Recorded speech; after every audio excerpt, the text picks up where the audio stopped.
Totrene nai manik pegrelai, Krotrene nai matahak lenai, Khom komang talpa asyang koma akhom kap krotagre.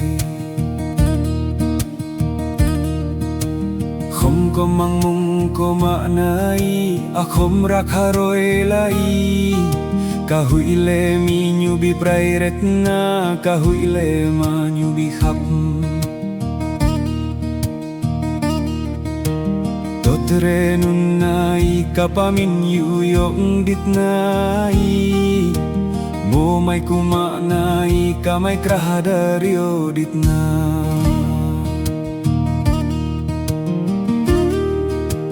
Totre ne nai akhom mong tahak ledit na, Nane esang ko mapiso lesoy dit na i, Nane esang ko na ipimaguyalay.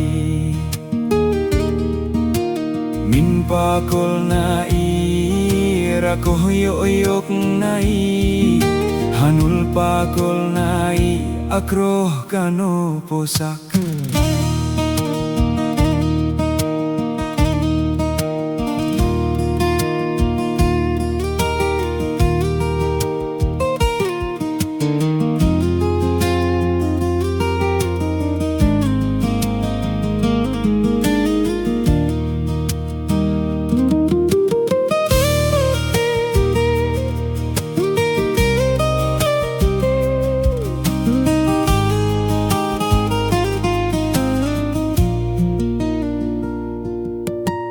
Kau nenai cunyung ko nganai, khap kai ko marimre nai, manyak na takren nai, khap kai ko marimre nai, marak hadilai.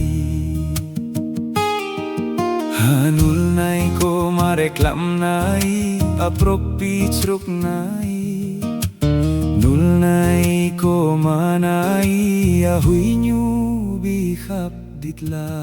Totre ne nai cunyung ko nganai, Hui tapi mo chanama, Hui tapi mo matenama, Hui tapi mo ma puebla anung nailei. Kachpen nama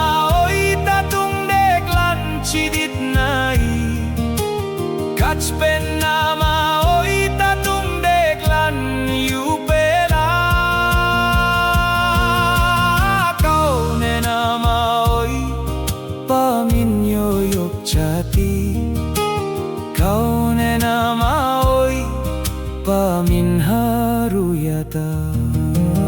Kau ne nai cunyung ko nganai, Kahui ma tacle somaugai, Kahui ma klople sobgai, Git mong ko rimre nai cunyung ko ngalai.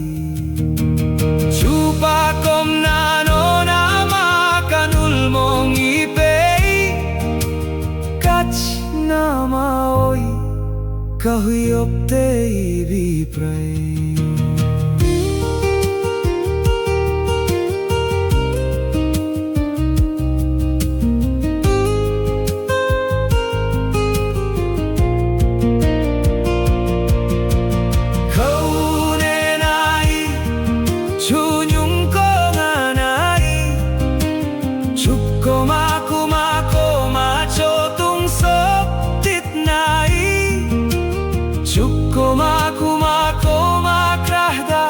Audit na